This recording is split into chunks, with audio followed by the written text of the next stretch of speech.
You know, it's kind of funny, in the last video I said I was excited to be working on this, and it's day two or three of trying to put axles in, and you know, for a minute I was like, let's just sell everything and I don't know, just go around mowing grass. This is stupid. Let me show you what we got. We got the new axles in. Like I said, it took me a couple days. Didn't really know what I was doing. Had one guy kind of walk me through how to put the ring gear and all that in the housing. I'd never done it before, but the passenger side axle went in pretty smooth. I kept fighting the driver's side, and you know, I had to get out the big hammer.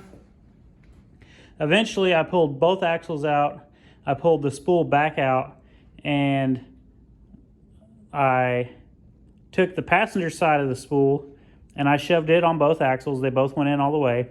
Flipped it over. The driver's side, they only went down about 1/4 to 1/2 inch. Pulled it off, looked in there. It had a bunch of burrs, so had to pull out the old file and file all the splines, and then with a little bit of hammer time, we got it all back together.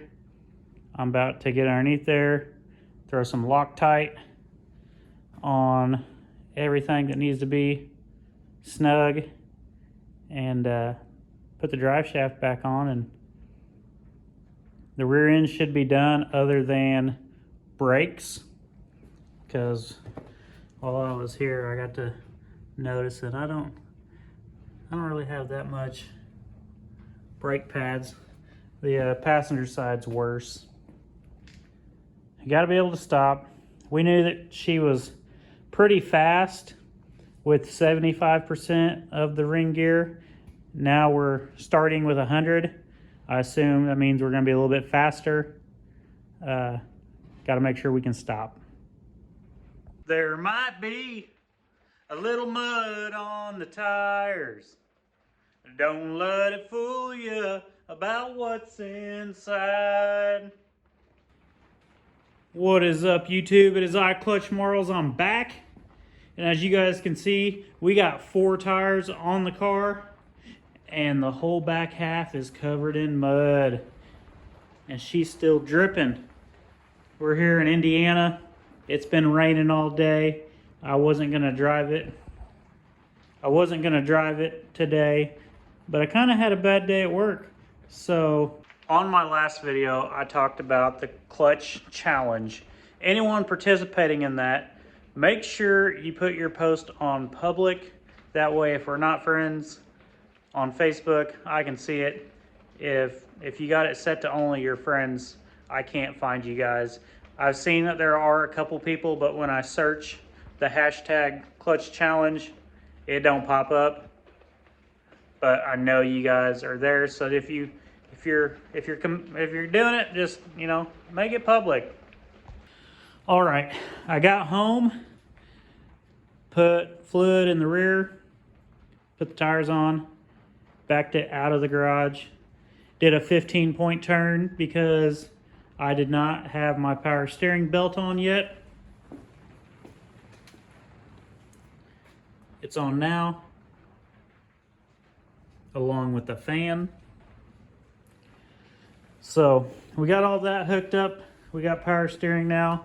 I'm gonna put all new brakes on it. The brakes are very soft, but at the same time, the passenger side was covered in grease from taking the axles apart. We're gonna put brakes on it. I still gotta put the sway bar on it, passenger side hump plate, and it's about as good as she's gonna get. We are almost at 2,300 subscribers here on YouTube. Our goal for this year is 5,000. We're almost at the halfway point. If you haven't yet, hit the subscribe button, hit like, turn on notifications. We got a lot of cars to build this year. I got drum brakes. I got a kit of springs. We took the old ones off.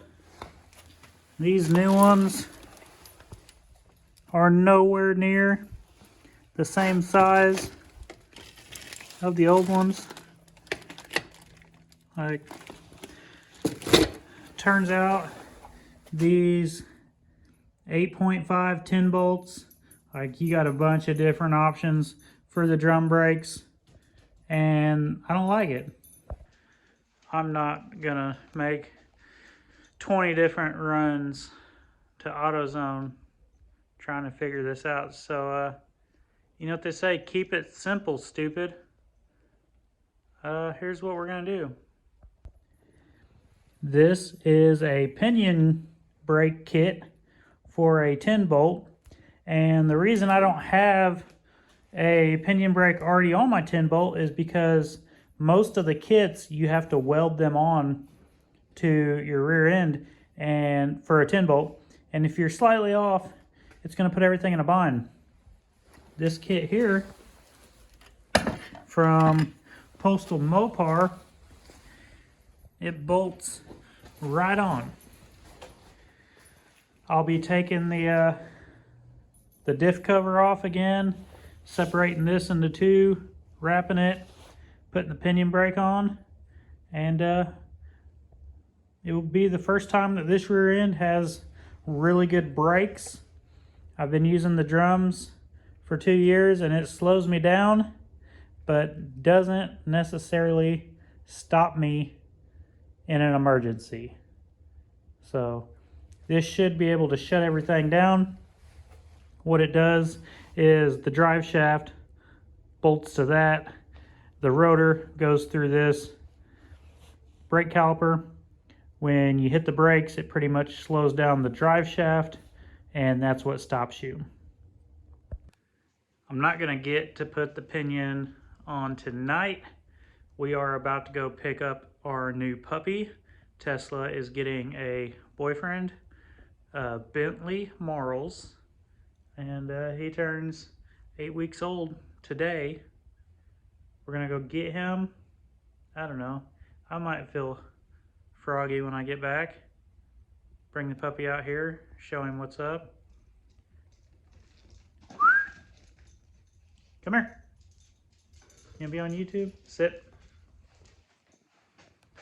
Hit like, hit subscribe, tell your friends, because this car is going forward, it's going backward, and tomorrow it's gonna be able to stop. Here we go.